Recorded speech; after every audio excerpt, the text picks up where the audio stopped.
Dave Marcus, represent 27 Gulf Valley. Come on in. All right, everybody. Scott wanted to do the microphone thing, so he's going to be very loud. And that's it. Let's do it. Good morning. How y'all doing? Morning. Mike Tyson is famous for saying, everybody has a plan until you get punched in the face, right? All right, cyber is going to punch you in the face over and over and over and over again, and then after it punches you in the face, it's going to kick you in your genitals, all right? And that's what we're going to talk about today. So welcome to the least technical talk you're going to ever sit through in your lives, all right? Because what I actually want to talk about is the benefit of being in this industry for 25 years or so. And I actually joined this industry before InfoSec was even a term, by the way. That's how old I am. I actually started off by getting an MCSE back in 1998, all right? One of the first 100 people who actually got an MCSE certification and stuff like that. So I've had the opportunity and privilege of seeing this industry before it was an industry, how it became an industry, and how it just went that way, right? In so many different ways. So I want to talk a little bit about that. So what we'll kind of cover, and if you've ever heard me present before, I have no idea necessarily what I'm going to talk about until I actually talk about it, and I throw a lot of good content in between all the times that I curse. So it's like a string and litany of profanity with little pieces of wisdom here and there, so you have to pay attention. But what I really want to cover is a couple of concepts for you guys. Who's been in the industry for like less than 5 years? Who's new? Who's brand new to InfoSec? All right. My purpose here is not to scare you away of what's coming, but it's for you to start preparing yourself for what's coming, because this is a big deal. Who knows what the myth of Sisyphus is, right? It's pushing a boulder uphill. So Sisyphus is cursed to push a boulder uphill, and if he can push the boulder over the other side of the hill, he can get on with his life, right? But the whole point is that just as soon as he gets to the top of the hill, he runs out of energy and the day starts over again. So it's this pushing a boulder uphill. And I'm not saying that to scare the crap out of anybody, but if you've ever spent any time in a SOC, or if you've ever spent any time running down alerts or patching systems and stuff like that, it's the same fucking day over and over again, right? All right, and you have to be prepared for that, but what I want to arm you with is callousing your mind and how you better deal with that. I want you to understand that the more you prepare yourself for stress, the better you deal with stress. All right, so we'll talk a little bit about mental training, we'll talk a little bit about physical training and stuff like that. And we're also going to talk about other skills. All right, who's taken a SANS course and gotten SANS certified? Or who's taken OSCP or something like that, right? What you're going to have to understand eventually is that what got you into this industry is not what's going to keep you in this industry, and it's not what's going to necessarily make you successful in this industry. Being a generalist is what will make you long-term successful in this industry and allow you to thrive.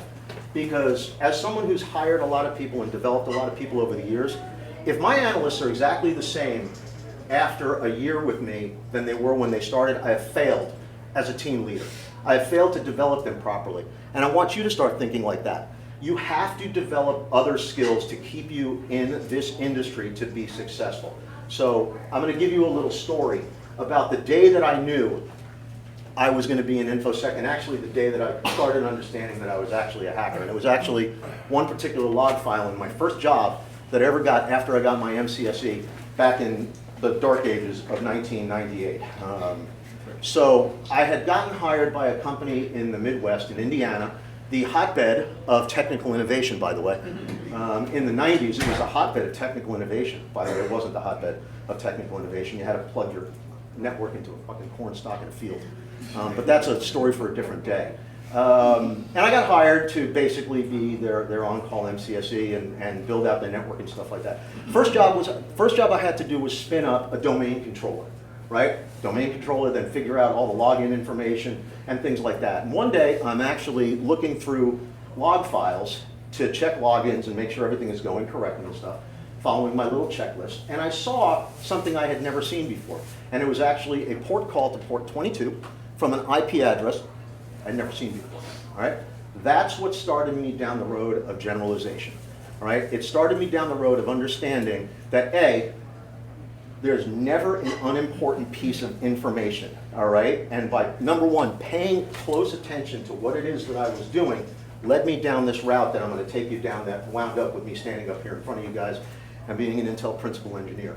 It's because I learned very early on to pay attention. There's no such thing in InfoSec as an unimportant piece of information. And for me, it started with an IP address and a port call in a log file. And that led me down this really interesting route of having to learn a lot of other things. So I became an MCSE, and it was all about Windows, and it was all about not being in the Linux environment and not being at the command line. Boy, was that wrong, all right? Because everything that is cool and interesting gets done where? At the command line, right? In some way, shape, or form, right? I didn't know that at the beginning. But when I looked at this one particular log file, and I figured out, hey, I have no idea what I'm looking at. All right, so I'm going to have to figure out what it is that I'm looking at, and that started me down this route.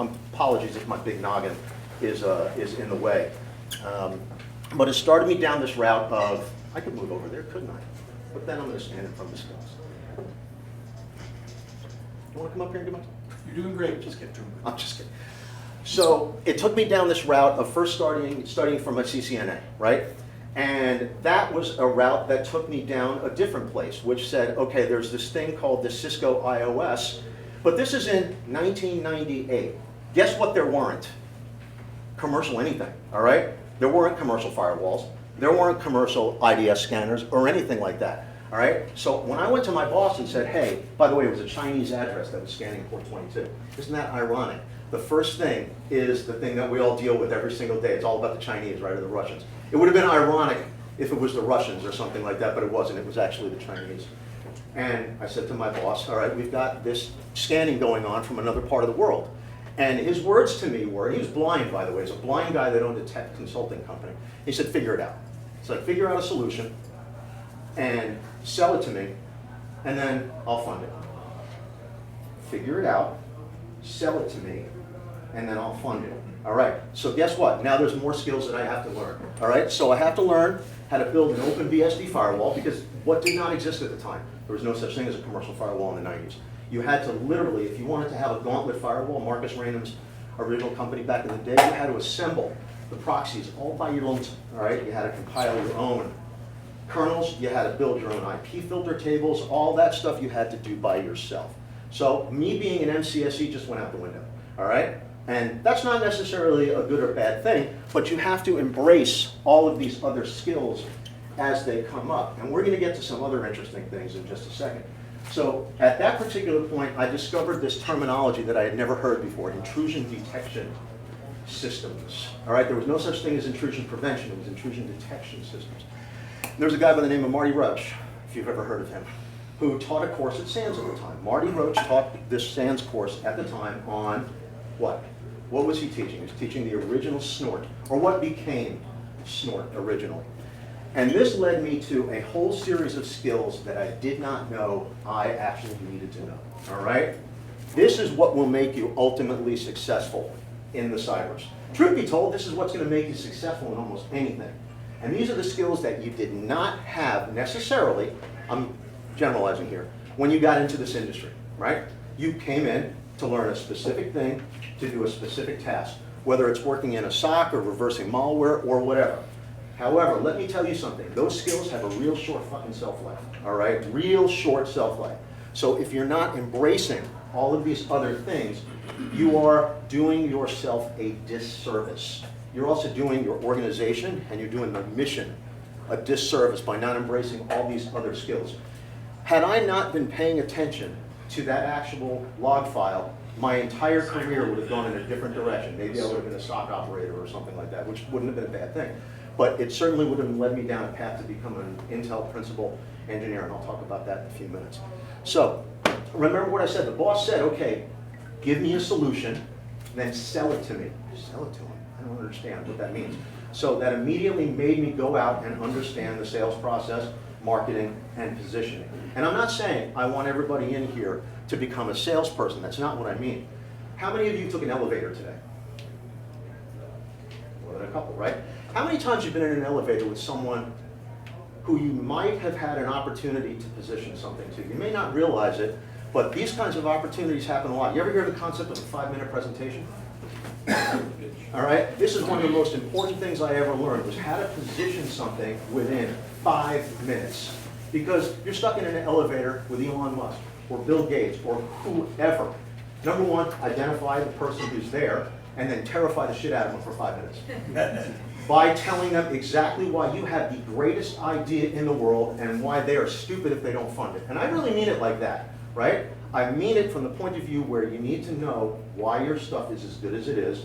You need to know how to tell it to someone who is not as technically accurate or has not got the technical acumen that you have. Because guess what? You know how we're all peers, we're all in the same world together? Almost no time in your life going forward will you be talking to your peers, all right? Will you be presenting to your peers? When you're talking to management and everybody else, you're talking to people who are down here, right? They don't have the technical chops that we all have. So you have to be able to sell. I had to be able to sell the reason we needed a firewall and this up-and-coming thing called intrusion detection to someone who was not technically astute, all right? How do you do that? Storytelling, all right? So it comes down to communication skills, storytelling, sales, and marketing, all right? And again, I'm not saying go out and become a salesperson, but what I am telling you to do is buy some fucking books on the sales process. Buy books on how to market. Buy books on how to brand, or take them in a class. But let me get you to the next area that became extremely important to me. Conferences, all right? By the end of tomorrow, every person in here should have introduced themselves to every other person in here, all right? That is the point of this oddball term called networking. And I'll tell you why that's important. Every job I've had came from networking. Came from the SANS conference I originally took in 1999, all right? That's how I got hired by McAfee. That's how I got into consulting. That's how I got into Intel, was through my network. And that was by sitting in a room like this. And who's an introvert in here? Because I don't want to scare the introverts. It's ironic that introverts raise their hand, but that's beside the point. But here's a great way to be an introvert at a con. Ask people about themselves. Get them to talk to you, all right? You don't have to be sharing, which I know for an introvert is a scary fucking thing, but you should find a way to introduce yourself to every single person in here, because somebody in here is going to be someone who you're going to run into in 5 years, 6 years, 7 years, who you may get a job from, or you may hire, or you may develop. So if you do not take advantage of all the other people in this room, you're making a mistake. You're doing yourselves a disservice. And again, you don't have to go up and go, hi, I'm Dave, hi, I'm Dave, hi, I'm Dave, hi, I'm Dave, you know, go around to everybody and stuff like that.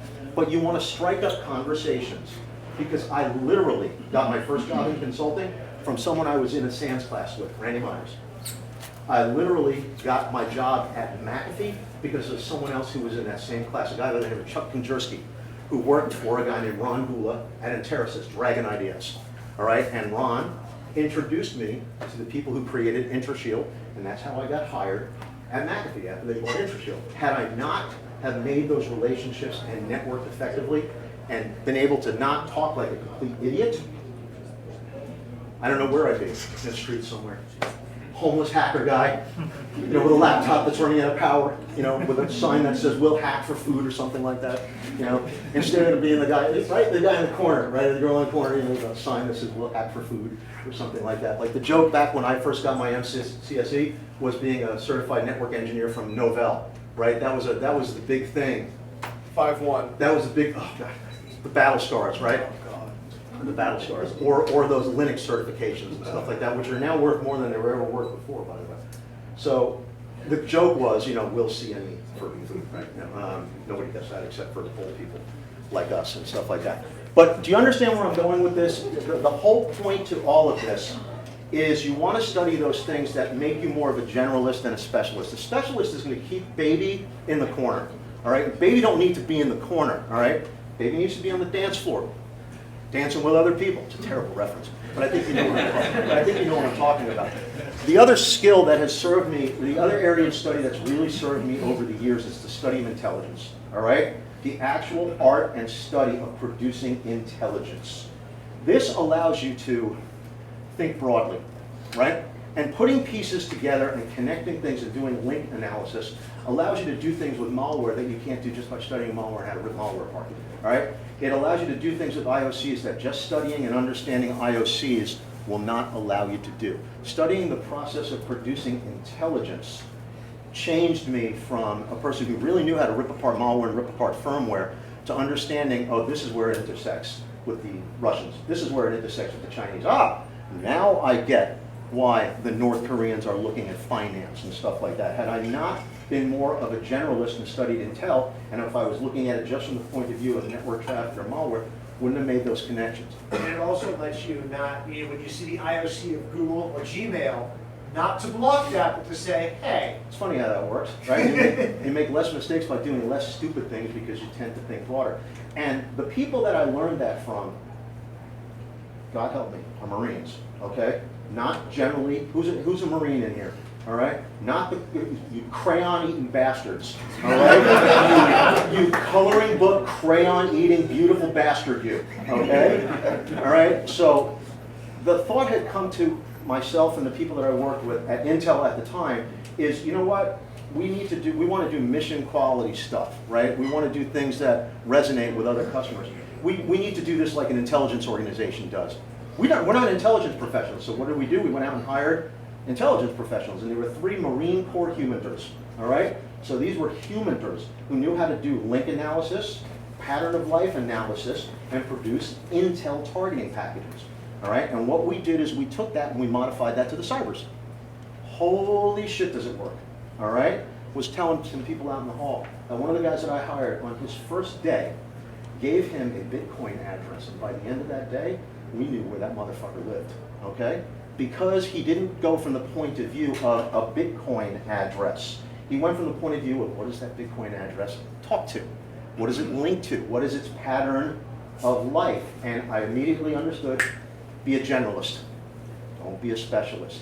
So that started the study of intelligence. And I'm not saying do what I do. I'm saying the point of view you want to take is mentally to be a generalist, not a specialist. That doesn't mean I don't want you diving in hardcore to learning how to reverse malware, ripping apart the platform, ripping apart the OS. Absolutely, you have to do all those. Remember what I said at the beginning. Be a specialist first. There's no piece of information that is fundamentally not important until you know it's not important. And in the world of intelligence, all information is important. You just may not know it at the actual time. So, this is why this industry is really continually challenging, right? You can put cyber in front of anything, and it sounds clever, right? You know, so instead of pushing a friggin' boulder uphill, you're pushing a cyber boulder uphill or something stupid like that. And then it becomes a cloud boulder, right? Right? You can put anything in front of anything else, right? And I want you to understand that this is something you need to embrace because it's the pushing of it uphill that's going to let you find the magic, right? Is there a joke over there? Hey. No, sorry. Hey, Sorry. hey. We just heard you got mail. I got mail? Yeah. Hey, Will got it. Oh, that's brilliant. That's a crowd pleaser. That is a crowd pleaser, isn't it? So what I want you to understand is this, is the stuff that you do daily over and over again today, I want you to start paying more attention to that shit than ever before. Because that's where you're going to find something someone else hasn't found, all right? Everybody else could have looked at that log file that I looked at that day, but didn't, okay? Everybody could have ripped apart a piece of malware and seen something different, but they didn't. So the fact that you have the opportunity to train your mind to dig into those kinds of things is going to lead you to innovation. But you're only going to be doing it if you're paying close attention to things. If your mind is not completely razor focused on what it is that you're doing, at the beginning stages especially, you are going to miss something, right? Anybody know who David Goggins is? Yes. Crazy motherfucker, right? Great. He always talks about callousing your mind, right? Doing those things over and over again. So a book everybody in here should read or listen to the audiobook of, which is better than the read, is a book called Never Finished. So if you have a chance to listen to Never Finished, he talks a lot about the daily list that his grandfather used to give him and paying attention to the tasks on the daily list. Even if it's something as low-key as mopping the floor, all right? It's figuring out a way to mop the floor better or figuring out how to build a better mop to mop the floor better. But you don't get to that particular point unless you callous your mind and pay fucking attention, all right? I will say that over and over again. You know, another thing, and I like Nietzsche's version of eternal recurrence, even more, A, because it allows me to show that I actually have a degree in philosophy, which is the only thing I actually ever studied. I never studied the cybers, except for a degree except for a certification. But eternal recurrence is really interesting because Nietzsche talks about the same things occurring over and over and over again, and that you will live this exact life with your exact DNA over again and over again. And his whole point of view in this thought exercise is to be okay with that, because even though you're doing the same tasks over and over again, you have the ability to learn something from them every single time that you may not have seen the time before. But you're not going to get there unless you're actually paying attention. Make sense? Cool. All right, so moving on a little bit here. I want to talk a little bit about stress, because if you handle this incorrectly, you'll burn out real quickly. And this is an industry that's real hard to burn out in, right? You know, I don't know how many people I've seen who were SOC Analyst 1 who became janitors because they couldn't take it after a while and then moved on to a different job because to them it was just the pushing of the boulder every single day. But I want you to think about the environment that they worked in. Were they being developed? Were they developing themselves? All right, again, if I have someone who's working for me, my responsibility is to make them better than they were when they started working for me. And if that's not the environment you're working in, I highly recommend you find a different friggin' environment, okay? Because otherwise, you're just being managed. You're being managed for tasks. You're not being developed as a professional. And I would say that's absolutely the wrong environment to be in on every single day, and that you are in charge of people. It is your sacred responsibility to develop them, all right? And sometimes you have to develop them when they don't want to be developed, all right? Getting people who don't want to present, that's not the easiest thing in the world to do. But it's not to get them to be great presenters, it's to get them to understand the power of storytelling and the power of delivering a message effectively, all right? The presentation is what it is. I only am decent at this because I do it a lot and I understand how to tell stories. I also curse a lot, and people just seem to like to just curse a lot for some strange reason. You know, or you get them liquored up and you get them drunk before you actually start the presentation. Then the presentation goes brilliantly. You know, I become way more intelligent the drunker my audience gets and stuff like that. It's amazing. But my whole point to this is sometimes you have to take them kicking and screaming into those other areas.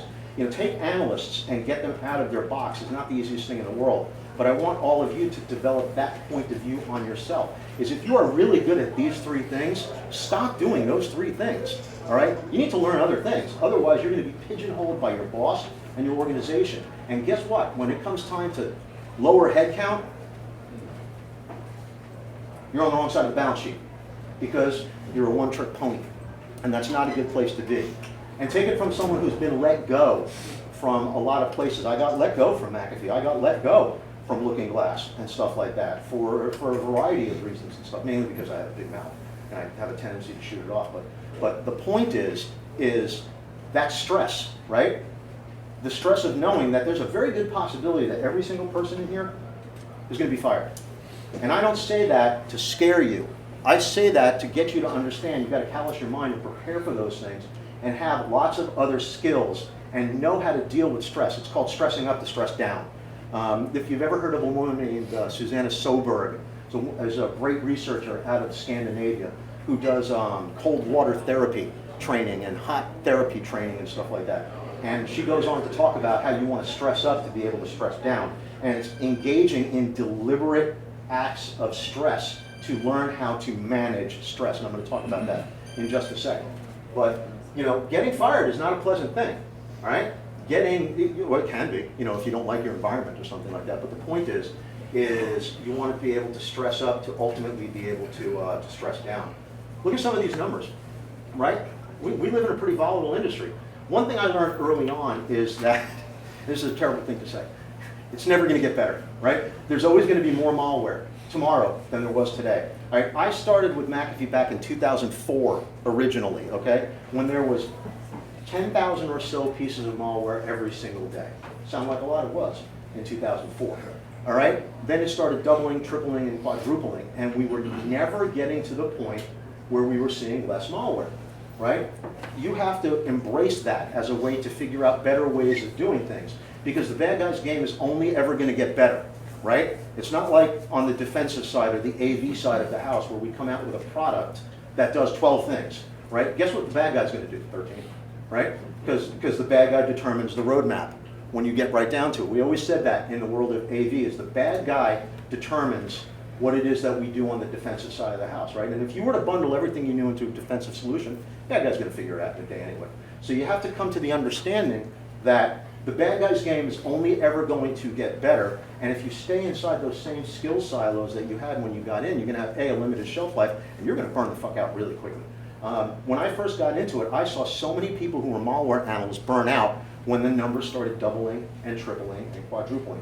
When I left McAfee in 2019, I think it was well over 2 million samples every single day of the week. So I used to joke when I did a presentation that in the course of my presentation, every minute there was like 300 pieces of malware or something like that.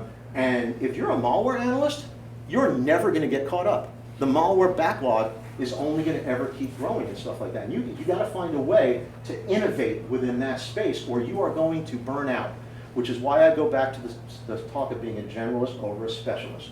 All right, you learn those initial skills originally, but if you stay within that skill silo, you're screwed because you're just going to burn out and go be a janitor, which is not necessarily a bad thing. But I don't think you want to be a janitor with an MBA or a PhD in malware analysis. Maybe you do, which is again a different thing. So let's talk about doing hard things. And this is my last thing, I think, before I turn it over to whoever is next. What I want you to understand is every single day, you need to think about the first 2 hours of your day, all right? And there needs to be things that are uncompromising that you do those first 2 hours of every single day. And that needs to be the about you time. It's not about your job or anything else, it's about you.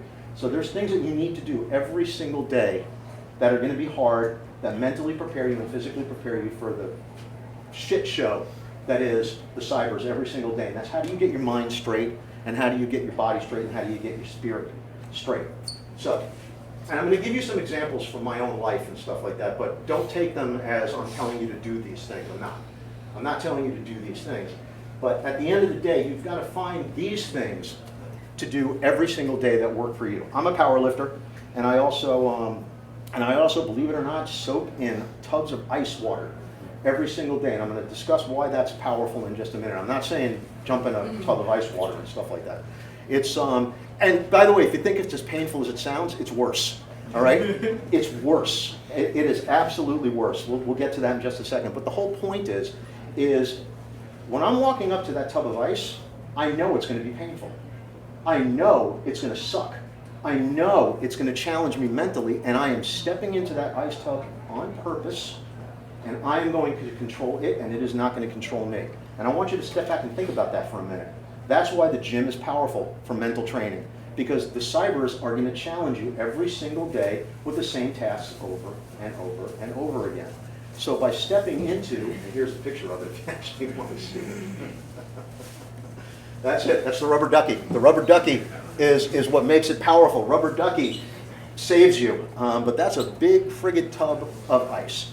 And again, I'm not saying do this. There's protocols that you can follow and things like that. If you want to get into the craziness, I'm happy to take you through what it is I do. But the point is to embrace things that you know are going to deliberately, mentally challenge you. And this is more of a mental challenge, believe it or not, than it is a physical challenge. I mean, it physically hurts. I mean, and it hurts bad. It's ice water, for God's sake. It's frozen. Or testicles. It hurts. And that's everybody says that. Everybody says the testicle thing, about getting in the ice water. Well, what happens to this, that, and the other thing? It's not actually that bad. I'm not saying it isn't effective, but it is what it is. We can talk later. I don't have those slides for this presentation. Is that recorded?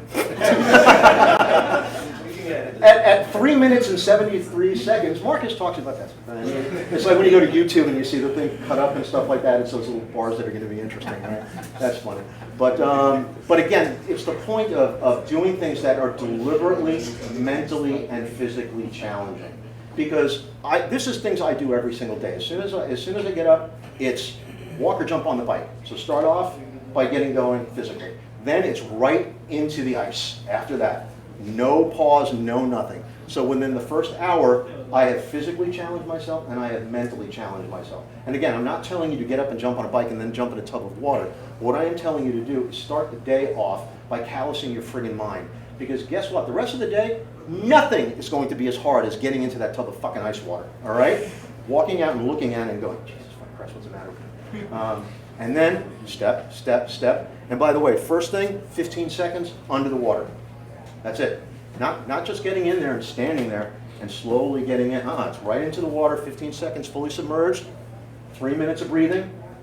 And it's not to sit there like a tough person and grit it. It's to sit there, it's to breathe, it's to embrace the pain, it's to embrace your mind, to make yourself stronger. It's to go into that knowing it's going to be hurtful, it's going to be challenging, and you're going to be okay with that. And by the way, you're going to get out of the water and you'll be fine, right? You're not going to die. You could, but you're not.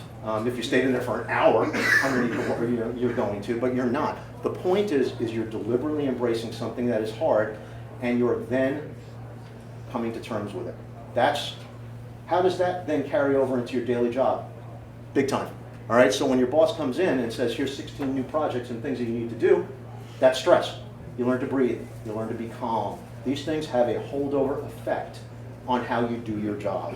Again, I'm not saying do the things that Dave does, all right, but I am saying find things to do that challenge you every day that make you mentally tough, physically tough, and spiritually tough. I powerlift, that's my thing. And as a 57-year-old guy, I can bench upwards of 475 pounds, all right? And for a 57-year-old guy, it's pretty rare, all right? For a 47-year-old person, that's pretty rare, right? But what this has taught me, and again, I'm not saying be a knucklehead like I am and being, an iron rat like I am, but I didn't get to be that strong. It took decades to be that strong, mentally. The strength is one thing, but the daily discipline of getting in the gym and doing these things over and over again has done more for my career than I can possibly say, because it's getting in there and figuring out how to become better at a bench press. A bench and squat and a deadlift, relatively easy, right? You would figure. But becoming better and truly taking it as far as you can requires weakness training. Think about that for a minute. All those skills that I talked about at the beginning wrap up into success. It's the same thing about building a bigger bench press. It's not about just getting on the bench and lifting as much as you can and screaming your head off. It's part of that. But it's figuring out the parts of the lift that you're weak at, and then programming to get you better at all those weak points. It's the same way I develop the people that are on my team. I look at them and see what they're good at, and then I throw what they're good at out the window, and I'm going to work on what they're not good at. All right? Which is why they're going to present. They're going to write. All right? Writing is a big deal to me. All right? If you cannot write, you ultimately can't really tell us a story as effectively as you could. It's important to write, and write well. Now, you can write like Tolkien, or you can write like Hemingway. That is up to you. They both tell stories differently. They both tell beautiful stories. But Tolkien takes 4,000 pages to go from the one side of the room to the other side of the fucking room, right? Whereas Hemingway, it's also textual, right? No commas. Same with Cormac McCarthy. But they're both effective storytellers. You have to learn those skills, and you'll have to learn how to write those different ways to be able to communicate a story. I make all of my people learn how to write. I make them all write weekly. I make them all present, whether they're presenting to the team or the company. Those things are extremely important. And again, as a team leader, I have failed. If they leave my team the same analyst they were, I'm a failure. I consider myself absolutely a failure as a person or as a team leader if they leave the same way they came in. Now, does that mean I may develop them away from my team? Damn right it might. And that's a good thing. Every person on my team I look at as being able to replace me one day. That's how you develop people. That's where those other skills that I'm talking about come from. Writing, communication skills, everything else. So find hard things to do every single day. And I think that's all I have. Here are some of the things that I'm reading lately.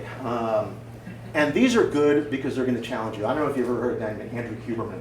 But Huberman's got a great YouTube channel. He's a great Stanford researcher who talks a lot about a lot of different things. A lot about how to train the mind, a lot about how to use mushrooms correctly if you're into mushrooms. A lot about, always, right? I could say he'll help you to train your mind on this, but if I throw mushrooms or CBD into it or something like that, everybody's like, oh, you talking about CBD? I'll go check them out. But that's actually what got me turned on, believe it or not, to ice therapy and deliberate cold therapy. And I've been doing that now for a little over a year, and I can tell you this, it's changed my life. All right? It's changed my mental point of view on everything. It's changed my outlook on a lot of things.